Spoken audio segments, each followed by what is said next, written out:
membentuk sistem perkotaan. Iya. Kalau sekarang kan kita nggak bisa bicara Jakarta bisa hidup dengan dirinya sendiri. Iya. Jakarta bisa hidup karena ada Jabodetabek. Ya. Iya. Nah nanti juga IKN ini tidak akan sendirian. Dia akan hidup bersama-sama Balikpapan dan Samarinda. Membangun satu sistem perkotaan baru, metropolitan area yang baru di luar Jawa. Gitu. Oke.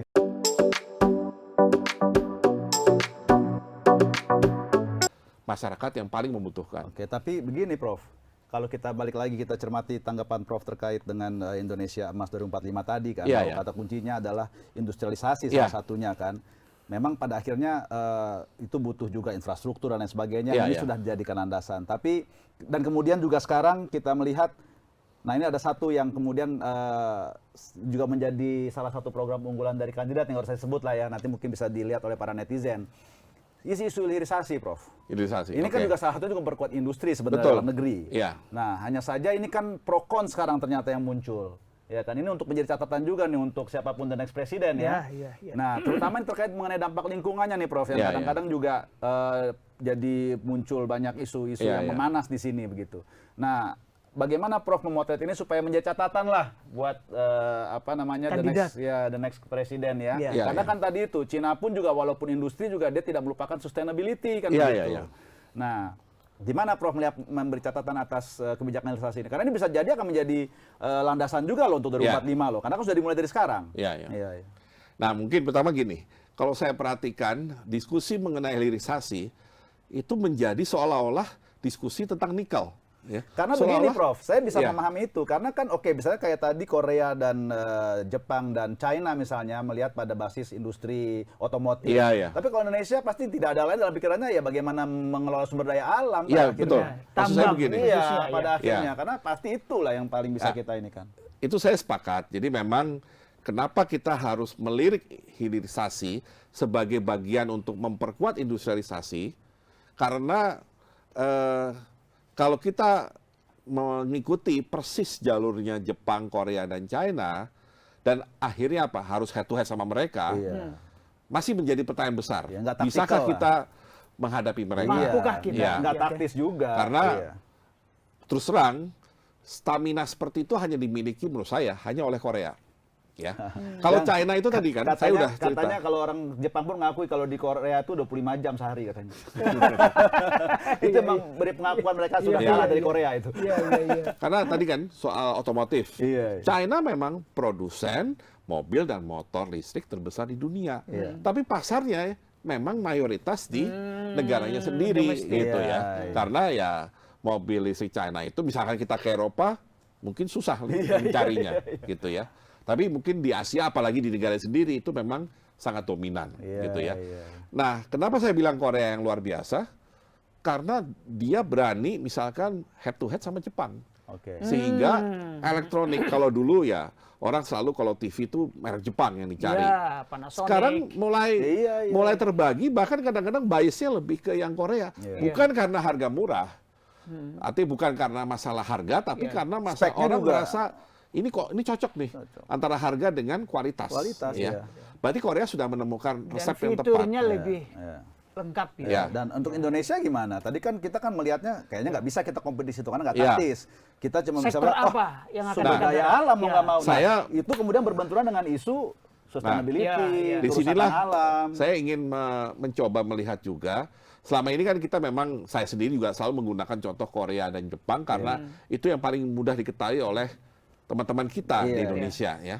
Tapi ada satu negara agak jauh memang di Amerika Latin ya. Oke. Yang ternyata jadi outlier tadi. Artinya dia sudah lulus. Jadi Oke. negara high income atau negara maju dibandingkan tetangganya. Oh ya? Dan tetangganya itu raksasa loh, Brasil. Siapa Iya, yang iya. kenal Brasil? Iya, iya. Siapa yang nggak kenal Argentina? Iya, Ya. Tapi satu negara ini namanya Chile, Oh oke. ternyata berhasil. Ya.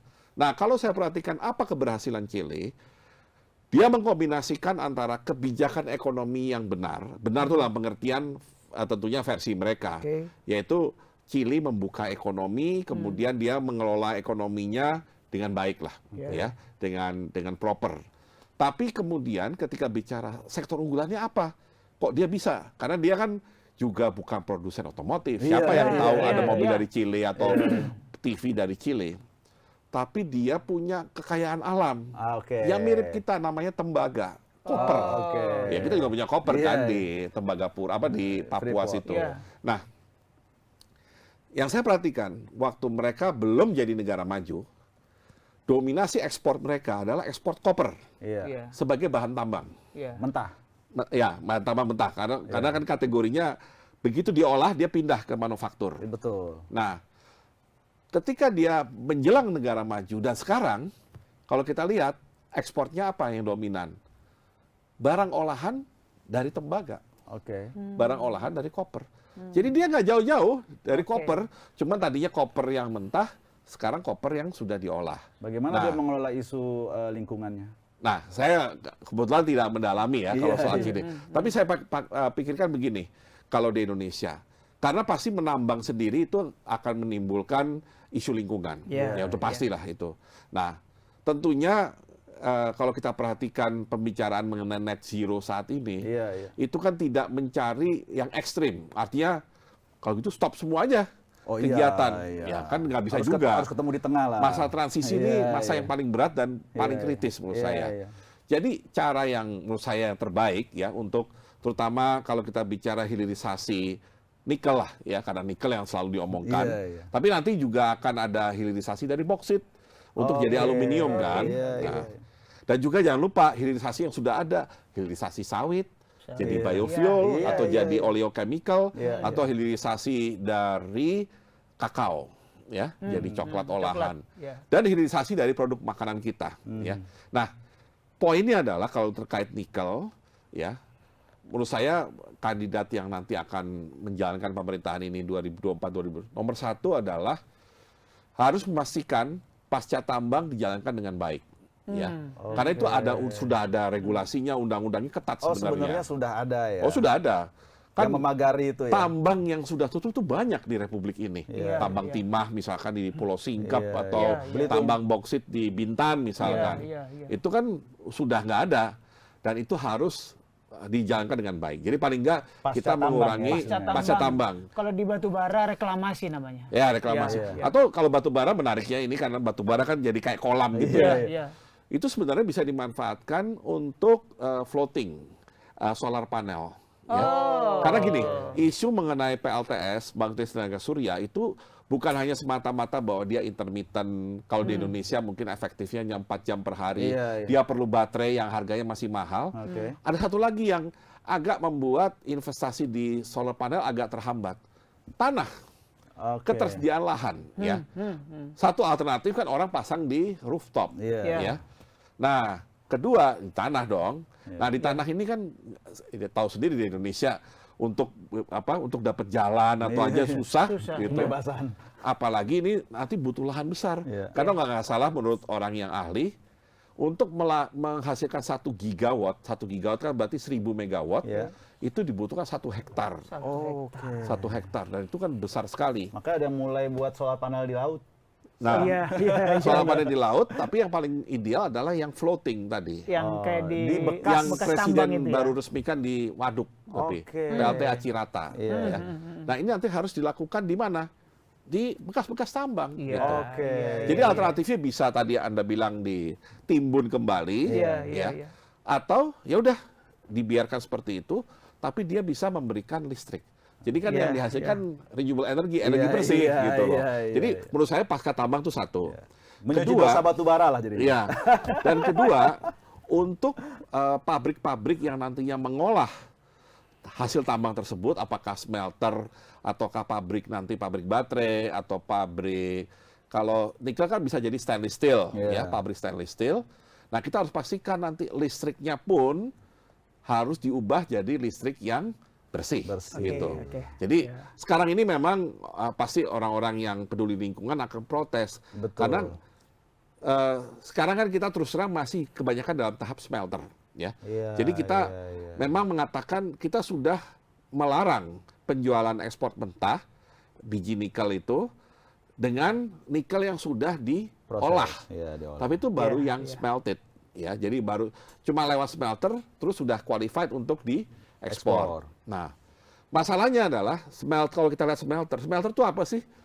Smelter itu istilahnya pabrik yang butuh listrik sangat besar, yang harus konsumsi listrik. Sehingga akhirnya ada yang bilang, oh ini bukan pabrik, ini PLTU tapi hanya dipakai oleh smelter gitu. Jadi sebenarnya itu pembangkit listrik gitu loh. Karena memang itu komponen terbesar secara keuangan juga. Sehingga menurut saya ya harus mulai ada upaya ke depan, terutama kalau menuju net zero, kalau masih ada manufacturing yang mengolah hasil tambang, itu sudah harus diutamakan yang paling yang clean. Kalau saya menyarankan gas, natural gas. Mumpung apa? Mumpung kita tuh gasnya masih banyak. Banyak yang belum dieksplor, maksudnya. Ada yang di Masela, ada yang di water tuh di Selat Makassar. Kalau yang udah dikelola itu kan udah ada kontrak ekspor jangka panjang biasanya. Terus yang Bintuni saya kira masih ada mungkin stoknya, ada di Donggi Senoro, Sulawesi Tengah. Ada lagi Natuna yang besar juga, yang belum diekspor juga. Jadi menurut saya kita manfaatkan dulu lah apa yang kita punya untuk bisa menggantikan batu bara. Sebelum kita menemukan pembangkit listrik yang cocok. Ya, mungkin yang agak kontroversial nuklir. Atau yang skala besar misalnya air. Nah, contohnya kan pemerintah sekarang sedang, artinya swasta dengan dukungan pemerintah membangun PLTA Kayan dan Mentarang di Kalimantan Utara. Itu tujuannya adalah untuk mendukung nantinya proses hilirisasi. Tapi hilirisasi yang mau dituju ini boksit. Karena kan Kalimantan Barat itu kaya akan boksit. Dan kemungkinan saya nggak tahu apakah pabriknya nanti di Kaltara itu atau di Kalbar. Tapi intinya dua-duanya di Kalimantan lah. Karena itu PLTA yang dibangun di Kaltara itu akan strategis. Karena dia satu listriknya bersih dan kedua murah. Jadi kenapa PLTA Asahan kenapa pabrik aluminium Inalum itu di Asahan? Kan orang bertanya, kenapa sih jauh-jauh amat sampai harus ke Asahan? Jawabannya simpel, karena dia butuh listrik skala besar yang bisa disuplai secara murah oleh PLTA. Karena PLTA Asahan memang bagus, kapasitasnya besar, lancar, sehingga harganya jadi murah. Masuk dalam hitungan bisnis untuk membangun pabrik aluminium. Nah, kita ingin pabrik aluminium kedua nih di Kalimantan, yang tadi belum tahu apakah di Kalbar atau di Kaltara. Sumber energinya? Tapi sumber energi tadi dari PLTA Kayan dan Mentarang gitu. Sungai terbesar di Kalimantan Utara. Terpanjang. Dan itu bukan hanya sungai terbesar, tapi memang arusnya tuh bagus untuk membuat PLTA skala besar. Ini gitu. Luar biasa nih. Kalau presiden siapapun harus dengerin ini. Jadi intinya kita bisa nomor 2 tadi bagaimana membuat energi bersih. Untuk yang ketiga, kalau ini lebih pada strategi, bagaimanapun hilirisasi kita ingin manfaatnya sebesar mungkin. Kalau bisa value added-nya sebesar mungkin untuk Indonesia. Nah, itu bisa dengan 2 cara. Pertama, kita dorong lebih jauh investasi di hilirnya. Jadi hilirnya lebih ke hilir. Jadi tidak berhenti di smelter, betul. Tidak berhenti di value added yang paling awal. Kita ingin maju ke value added yang lebih dalam, lebih ujung dan lebih tinggi. Itu yang paling penting. Dan kedua, kita juga ingin agar kepemilikan Indonesia di dalam hilirisasi itu makin besar. Tidak hanya transfer teknologi, tapi juga kepemilikan perusahaannya.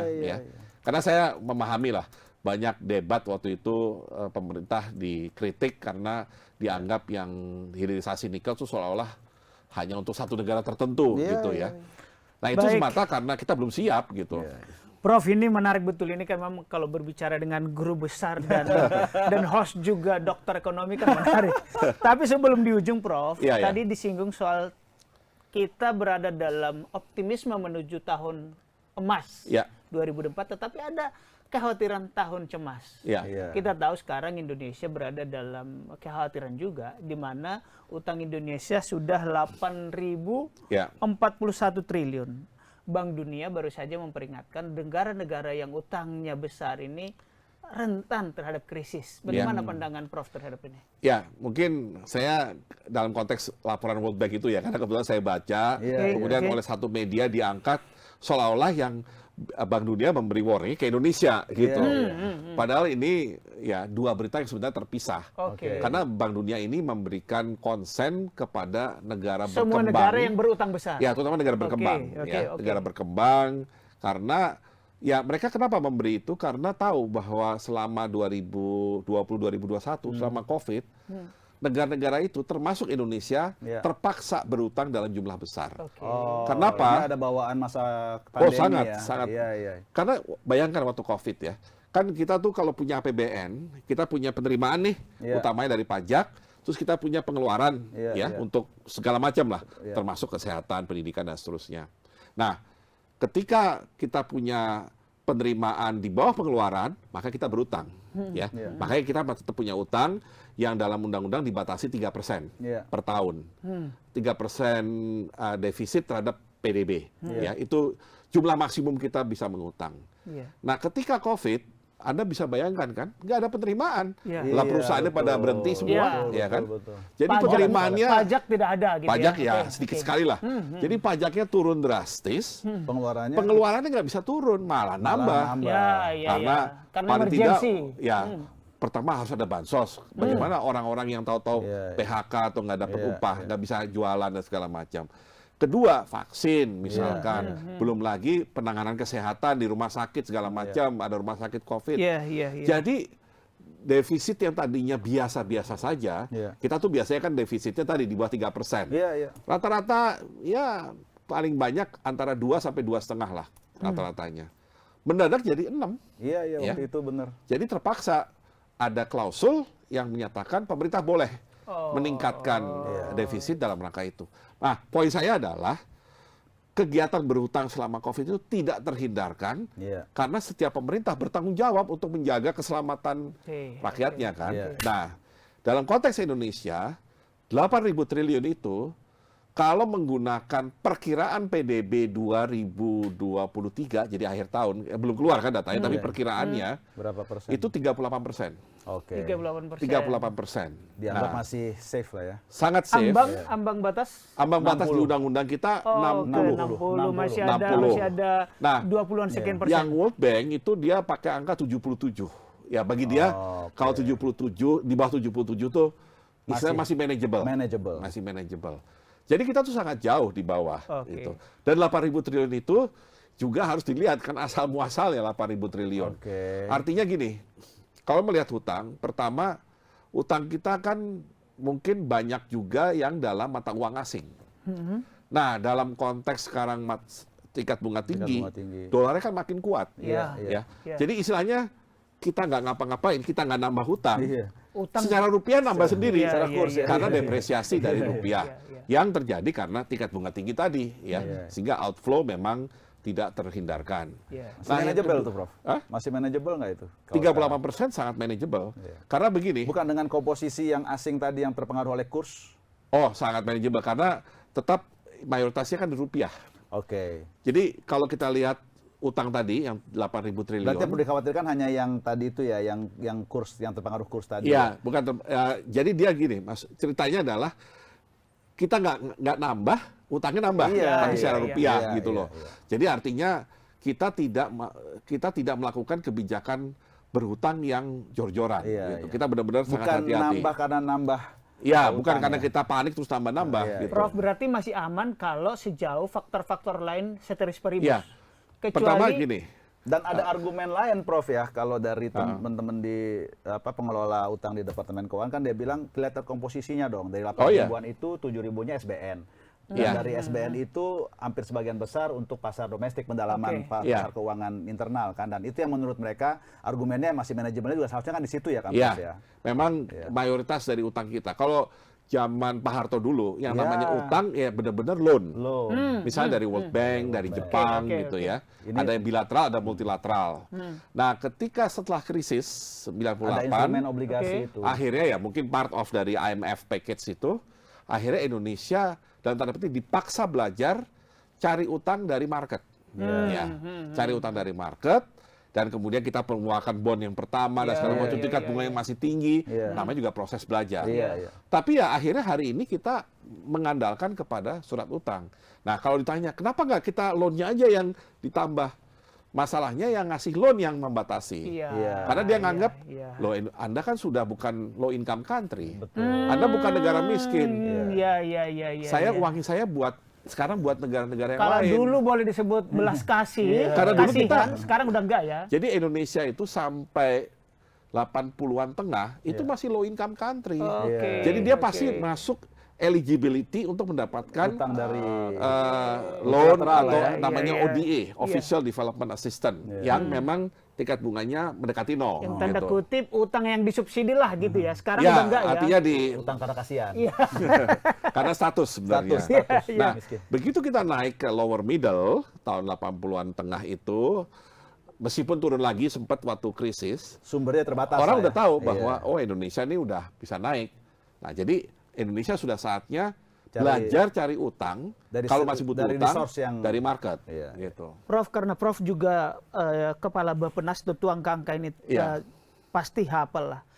Apakah angka 8.000 triliun ini merupakan utang tertinggi kita sepanjang sejarah? Secara secara absolut. Bukan, secara nominal. Pasti tertinggi. Karena kan akumulasi, nambah terus. Jadi begini, kenapa utang nambah terus? Kenapa setiap presiden akhirnya tidak bisa mengelak dari berhutang? Karena asal muasalnya penerimaan kita selalu di bawah pengeluaran. Rencana pengeluaran. Hutang hanya bisa turun kalau penerimaan kita surplus, lebih besar dari pengeluaran. Sampai saat ini pun masih di bawah ya? Kita selalu defisit. Defisit budget. Nah, mungkin Anda tanya, kenapa kalau defisit kenapa nggak dibikin surplus? Nah, masalahnya kita tuh adalah negara tadi yang masih di awal upper middle, yang masih perlu tumbuh. Nah, bagian dari pertumbuhan boosting tadi kan adalah investment. Investment bisa datang dari private sector, dalam luar negeri, dan dari pemerintah. Nah, investasi pemerintah inilah, karena pemerintah kan juga udah punya kewajiban selain membayar gaji pegawai, memberikan tadi untuk pendidikan, kesehatan, ya. Banyak fungsi-fungsi dasar yang harus disediakan oleh pemerintah. Infrastruktur itu salah satu. Sehingga untuk investasi, memang mau nggak mau harus ada pinjaman. Nah, tapi satu hal yang mungkin masyarakat perlu tahu, tadi sudah disampaikan oleh Pak Rama, mayoritas sekarang dari surat utang. Dan di dalam surat utang sendiri, yang makin membuat kita dalam kondisi yang makin baik adalah komposisi pemegang surat utang domestik terhadap asing itu makin besar. Artinya utang dalam negeri, bukan orang lain yang bisa capital flight. Atau jadi gini, surat utangnya sih surat utang rupiah, kita lelang di sini. Cuman yang beli kan boleh orang luar gitu. Nah, ada masa di mana pemegangnya besar, pemegangnya cukup besar orang asing. 40% lah katakan, ya 40% asing, 60% lokal. Bayangkan kalau ada tadi tingkat bunga tinggi, kemudian ada capital flow, maka salah satu yang outflow selain dari pasar saham kan dari pasar obligasi. Nah, yang 40% ini kalau kemudian bergejolak, ya Indonesia agak terganggu stabilitasnya. Nah, sehingga kalau kita lihat sekarang komposisinya sudah makin membaik. Kalau nggak salah sudah mengarah ke 30%, sudah 30%. Berarti lokalnya 70%. Ketergantungan ke asing makin ketergantungan ke asing makin kecil. Dan berutang pada rakyatnya sendiri. Nah, itu. Jadi sebenarnya kita sebagai warga negara nih berkontribusi ke negara dua. Satu bayar pajak, satu kalau beli SBN. Prof, tadi bahwa kita masih defisit terus. Berarti siapapun the next president tidak bisa dihindari, dia pasti ngutang. Dia pasti akan berhutang, ya. Akan menambah hutang yang sudah 8.000. Kecuali bisa diyakini kita bisa memperbaiki tax ratio. Sekarang tax ratio kita itu cuma sekitar 10% kan, dari PDB. Tax ratio. Karena nanti menaikkan tax ratio, lesu juga nanti perekonomian investasi kan. Sektor private lagi, ya kan. Sektor private tax ratio itu pertama apa? menaikkannya itu sangat tidak mudah, butuh waktu, ya. Dan nggak mungkin dengan menaikkan tarif. Yang mungkin adalah memperluas basis pajak. Itu yang rumit.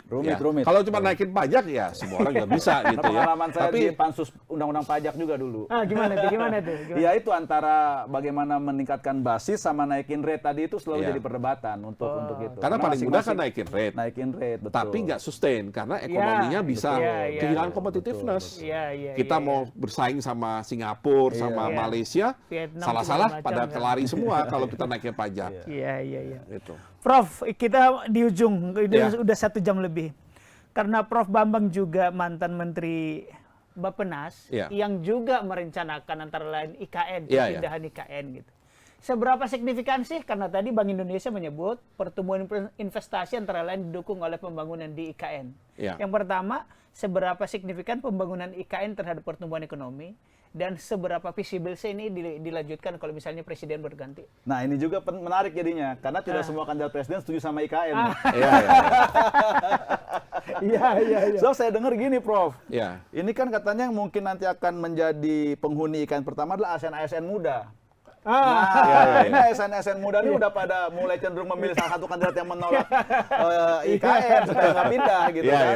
Nah, bagaimana Prof nih menanggapi isu IKN ini nih, Prof? Ya, pertama kalau kita lihat isu IKN ini jangan hanya dibatasi dengan hanya sebatas pindah ibu kota atau pindah kantor. Karena isunya lebih dari itu. Isunya ini kita sedang mencari cara dan sebenarnya sudah lama. Pertama sudah ada beberapa presiden yang pernah berpikir ibu kota pindah, itu satu. Tapi yang lebih penting, Soekarno pun, Pak Harto juga berpikir. Dan kedua, setiap presiden di Indonesia itu pasti concern dengan ketimpangan antar daerah, sehingga akan selalu mencari cara untuk mengurangi ketimpangan antar daerah. Dan ternyata apapun cara yang sudah dilakukan oleh berbagai macam pemerintahan sebelum ini, buktinya secara ekonomi basisnya 80% tetap Indonesia bagian barat, yaitu Jawa, Sumatera, dan Bali. 20% Kalimantan, Sulawesi, Nusa Tenggara, Maluku, Papua. Timpang sekali ya. Timpang sekali, gitu kan. 80 versus 20%. Kalau Jawa luar Jawa, Jawa sendiri 58%. 57% ekonomi, dengan penduduknya juga sekitar itu. Nah, apakah tidak ada cara lain? Sudah banyak dilakukan. Apakah kota-kota lain tidak dibangun? Sudah dibangun. Daerah-daerah sudah dibangun. Buktinya Pak Jokowi sendiri agak nekat membangun jalan tol Sumatera dalam rangka untuk mencoba menggerakkan pertumbuhan ekonomi di Sumatera. Pak SBY pernah bikin master plan koridor itu, di mana Sumatera mau diarahkan untuk industri sawit dan segala macam. Sudah dilakukan, tapi ketika berhadapan dengan market ekonomi atau perekonomian yang berbasis market, apa yang dilakukan pemerintah ini kurang kuat gitu. Karena yang kita coba pindahkan adalah aktivitas ekonominya yang sangat sulit gitu loh. Karena yang menentukan aktivitas ekonomi itu bukan pemerintah, tapi pelaku usaha sendiri. Dia akan mencari tempat yang bagi dia paling convenient. Nah, karena itu ketika kita bicara pusat pertumbuhan ekonomi baru, salah satu yang sebenarnya bisa langsung dibawa, dipindahkan adalah sektor yang namanya pemerintahan. Itu satu sektor loh dalam statistiknya BPS. Nah, sektor pemerintahan pusat itu bukan kecil loh. Jadi kalau dipindahkan, paling tidak itu menjadi cikal bakal dari berkembangnya IKN di Kalimantan. Kalau kenapa di Kalimantan? Pertama karena kita ingin di luar Jawa. Kita tidak mau memindahkan di Jawa karena akan membuat Jawa semakin padat.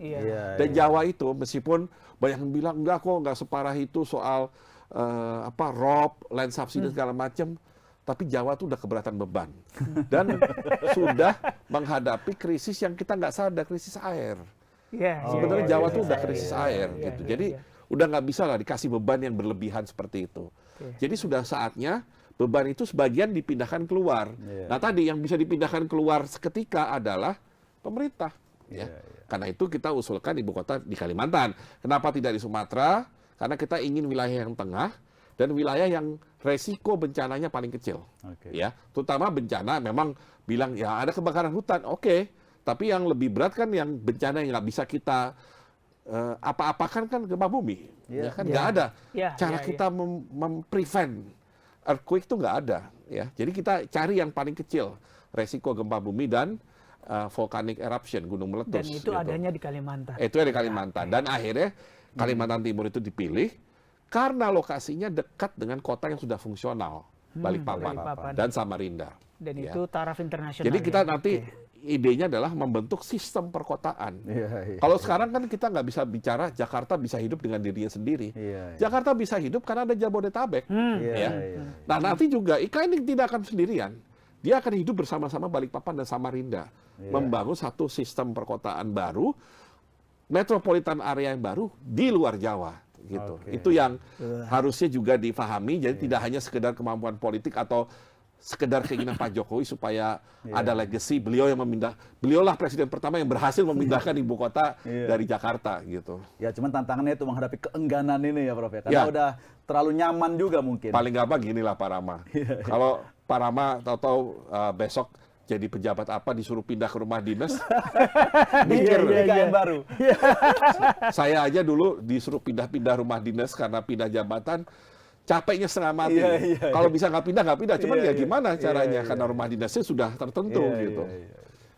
Iya. Berarti itu tinggal bagaimana memanage ya, mengelolanya. Memanage dan tentunya juga cara kerja ASN nanti di kota-kota harus berbeda. Ya. Betul. Harus berbeda dengan yang di Jakarta. Ini bukan sekedar pindah kantor gitu. Sebenarnya kan tapi juga membangun culture baru trennya juga. udah ke situ ya Prof. E-government, digitalisasi, terus co-working space, segala macam. Oke, menarik nih. Tapi ada lagi satu hal yang menurut saya juga menarik kalau kita mau mencoba membandingkan para kandidat ya. Karena kan benar yang tadi Bang Domu bilang, kandidat ini kan semua dari nol. Tapi kemudian mereka karena musim kampanye mungkin, jadi mungkin rasionalitasnya dalam berkampanye juga menurun semua rata-rata. Sehingga misalnya ada yang sampai menurut saya lebay lah ya, memberikan program yang serba gratis misalnya. Nah, ini sebenarnya gimana nih melihat ini supaya juga ini kan kita dalam rangka mencerdaskan pemilih ya. Karena begini, yang saya pahami juga kan sebenarnya kewenangan mereka atau kebebasan mereka untuk mengelola anggaran itu sebenarnya kan mungkin baru tahun kedua ya. Untuk juga tahun ketiganya baru terjadi. Misalnya sekarang nih, APBN 2024 kan sebenarnya kan sudah diketok. Bahkan perubahan pun juga nanti masih yang sekarang karena kan baru Oktober begitu. Baru Oktober ya. Nah, kebayang saya kan Prof juga pernah yang mengalami masa transisi itu ya. Presiden baru jadi menteri terus kemudian dihadapkan pada tantangan program 100 hari pertama presiden. Ya. Apakah program 100 hari pertama ini yang tidak memerlukan anggaran atau bagaimana sih menyiasatinya gitu sehingga kita bisa memahami ini rasional, ini nggak rasional janji kampanyenya nih begitu. Yang pasti semua kandidat ketika harus mendapatkan dukungan pemilih akan cenderung populis. Betul. Itu sudah pasti. Ya. Dan ekonomi politik dari budget berhadapan dengan populis adalah segala sesuatunya menjadi affordable. Segala sesuatunya bisa didapatkan oleh masyarakat, oleh rakyat secara umum. Gitu. Nah makanya akan muncul apakah program tadi yang gratis, apakah subsidi, ataukah macam-macam lah. Ataukah pengurangan pajak misalkan, itu pasti muncul dalam bahasa kampanye. Nah, kalau menurut saya, bagaimana menjembatani ini dengan nantinya, terutama di tahun-tahun awal ya. Tahun-tahun awal, terutama di budgetnya sendiri, ada beberapa cara sebenarnya. Jadi yang pertama adalah, ketika kita bicara suatu program yang gratis, kita pelajari dulu ini buat apa programnya. Ya, misalkan ya, kalau saya ambil contoh salah satu kandidat makan siang gratis bagi siswa, itu sebenarnya dalam rangka stunting. Ya, karena kita baru sadar, kita pertama sadar terlambat tuh bahwa stunting kita besar. Ya, kita pernah kejadian stunting kita secara statistik 1/3 dari anak balita itu stunting. Wow. Ya. Dekade berapa itu, Prof? Belum lama waktu bukan dekade, ini masih 1/3. 30%. 30%, iya. Karena kita memang tidak di Jawa sih Bang Domu. Iya. Kita tidak menangani stunting dengan benar gitu loh. Ya. Jadi salah satunya kelemahan dari stunting adalah gizi kan. Ya. Ada berbagai faktor tapi ada satu gizi. Nah, rupanya gizi itu bukan sekedar makanannya ada atau tidak, tapi pada komposisinya, ya. Kalau kita ingat dulu ada 4 sehat 5 sempurna. Nah sebenarnya itu yang ingin dihidupkan kembali, karena 4 sehat 5 sempurna itu dulu diberikan di sekolah, ya. waktu SD itu. Jadi ada yang bilang, waktu dulu SD perasaan kita dapat bubur kacang hijau misalkan. Nah itu sebenarnya, jadi semangatnya ke sana. Bahwa apakah nanti semua orang gratis? Sepertinya pasti enggak. Ya, itu pasti diarahkan hanya untuk menjaga agar daerah-daerah yang stuntingnya masih tinggi itu bisa dikurangi gitu. Atau daerah yang berpotensi akan banyak anak stunting itu yang ditutupi dulu ya. Kita cegah dulu dengan pemberian gizi yang tepat. Jadi bukan makanannya sekedar ada piring, ada isinya, bukan. Isinya juga penting. Harus pas sehat lima sempurna tadi, gitu kira-kira. Ya artinya sebenarnya program ini pun sebenarnya juga kalau mau pemilih cerdas itu juga harus disandingkan dengan kemampuan budgetnya ya, atau kemampuan budget dan kewenangan budgetnya juga. Sama tujuannya apa? Gitu. Karena jadi memungkinkan kalaupun budgetnya ada, tapi kalau memberikannya sesuatu yang gratis tapi salah, maksudnya manfaatnya tidak ada, ya percuma juga gitu. Tapi artinya dimungkinkan ya program 100 hari itu kemudian menabrak budget yang sudah disahkan ya? Atau apa istilahnya? Jadi begini, pengalaman saya, pengalamannya kalau gimana, pemerintah baru masuk, kan itu sekitar bulan APBN-nya masih dikunci yang disahkan oleh pemerintah sebelumnya dong. Kita tuh waktu itu jadi tahun 2014, jadi Menteri Keuangan itu November basically. Jadi tinggal 2 bulan ya. 2 bulan itu saya masih ingat kok, waktu itu salah satu pertanyaan Pak Jokowi ke saya waktu masih wawancara mau jadi calon menteri adalah, karena kebetulan saya kan wakil menteri, jadi tahulah kondisi APBN. Pertanyaannya simpel, kira-kira APBN kita aman nggak sampai akhir tahun? Itu aja kok. Terus saya jelaskan aman kok Pak kalau sampai akhir tahun gitu. Saya jelaskan semuanya gitu. Terus bisa nggak mendukung program 100 hari saya? Sampai nggak begitu? 100 hari itu sebenarnya ketika kita di Januari itu, Januari itu kita mencoba membuat program yang memang sesuai dengan apa yang kita inginkan. Nanti akan dilaporkan di APBNP begitu kali ya kalau ada perubahan ya? Nah, pasti ada APBNP. Karena kan APBN misalnya nanti APBN 2025 itu sudah dibikin 2024. Iya, betul. Nah, berarti pasti ada APBNP. Nah, sehingga yang 2 bulan itu intinya kita memaksimalkan pemakaian budget, terutama untuk mendukung yang 100 hari itu. Nah, soal tadi tindakan populis, sebenarnya ruangnya ada, tapi tidak harus dengan menambah hutang atau memaksakan penerimaan yang di luar kemampuan, yaitu apa? Realokasi belanja. Contohnya subsidi. Kalau kita punya subsidi BBM yang cukup besar, kita kan subsidi itu kalau BBM itu ada kombinasi subsidi dan kompensasi. Kompensasi itu diberikan langsung ke Pertamina atau PLN. Kalau subsidi yang sudah dianggarkan di awal, gitu kan, berdasarkan selisih biaya produksi harga. Nah itu yang harusnya mulai dialihkan. Menurut saya harapannya adalah siapapun kandidat yang terpilih nanti langsung bisa memecah nih kalau saya fokus subsidi BBM. Karena tahun 2022 subsidi BBM 500 T loh. Gede itu. Nah bagaimana caranya supaya dibagi 3? Itu apa? Ada yang satu jadi subsidi, bukan subsidi, jadi bantuan langsung tepat sasaran. Jadi bansos tapi yang tepat sasaran. Langsung diberikan kepada keluarga yang memang menurut pendataan dia termasuk yang income-nya rendah, ya, atau yang kategorinya di bawah garis kemiskinan misalkan. Itu satu. Yang kedua, pecahannya adalah untuk apa? Subsidi yang lebih masif public transportation. Jadi daripada mensubsidi bensinnya, lebih baik disubsidi public transportation-nya. Jadi orang tidak harus naik mobil atau motor, tapi silahkan naik public transportation. Tapi public transportation-nya harus dibuat yang benar dan dengan harga atau biaya yang affordable, yang terjangkau gitu kan. Nah, yang ketiga, energi terbarukan. Jadi kita mulai arahkan nih, subsidi kita nggak ngomong fosil lagi loh. Kita ngomong subsidi yang sudah melihat masa depan tadi. Nah, sebenarnya 500 triliun dibagi 3 rata kan 500 bagi 3 170-an lah kira-kira ya. Berarti konsekuensinya harga BBM naik dong ya Prof ya? Dikit lah. Ya, artinya kadang-kadang ini tidak bisa di-manage oleh yang kemudian menjadi ragu itu karena tidak bisa di-manage secara politik oleh para presiden. Menurut saya udah harus ada keberanian gitu. Karena tidak populer. Nah, sebenarnya tadi populisnya bisa kita ganti dengan yang lain tadi. Public transportation gitu. Nah, memang sayangnya kebanyakan kota di Indonesia ini belum punya public transportation yang cocok, yang benar buat jangan ngomong masyarakatnya. Jakarta loh Bang Benny. Kita ngomong Pontianak, kita ngomong Prof luar biasa ini 21 jam 20 menit kita. Iya. Kalau udah kayak begini, kita doakan semoga Prof bisa menjadi bagian dari tim ekonomi yang solid. Siapapun presidennya nanti yang menang ya. Supaya menjadi rekor juga pada 3 presiden. Oh iya. Oh iya, rekor itu ya. Rekor. Buat Prof rekor ya. Sudah 4 menteri, ya kan nanti menjadi 5 menteri. Iya. Prof Bambang, kami mengucapkan sekali lagi terima kasih terima kasih, yang Prof. luar Terima biasa. Tribuners dan pemirsa Warta Kota, saya tidak bermaksud menyimpulkan, tetapi ada beberapa hal isu yang menarik. Satu, kaitan tahun politik dengan perekonomian Indonesia makin hari makin tumbuh positif. Artinya, kalaupun politik dinamis Bung Rama, ekonomi sudah berjalan baik. Itu tadi dari kata Prof. Dan ekonomi memberi politik, pilkada maupun pilpres dan pileg memberi kontribusi positif sekitar 0,2%. Artinya ini bagus.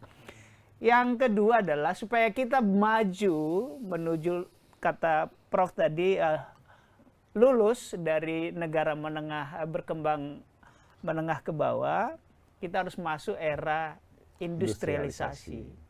Syaratnya salah satu hilirisasi pada semua sektor, bukan hanya nikel, tetapi juga industri pangan dan segala macam. Dengan juga memperhatikan dampaknya terhadap lingkungan. Dampak karena harus lingkungan, ada aspek sustainability dalam setiap upaya Bung Rama. pembangunan. Yang terakhir adalah utang kita memang sudah tinggi 8.000 triliun, tetapi menurut Prof Bambang masih aman. Kenapa? Karena ketergantungan kita pada utang asing makin kesini makin rendah, karena kita kebanyakan di dalam obligasi atau surat utang negara yang komposisinya sudah 70%, meminjam bahasanya Bung Rama, pemerintah berutang pada rakyat. Siapapun presiden yang akan datang tetap akan berutang. Jadi jangan menyalahkan pemerintahan sebelumnya. Itu dari kami, Tribuners dan pemirsa Warta Kota. Sampai jumpa di edisi berikutnya. Saya Domo Ambarita dan kolega saya Rama Pratama. Kami pamit undur diri. Wassalamualaikum warahmatullahi wabarakatuh. Waalaikumsalam. Jangan lupa subscribe ya.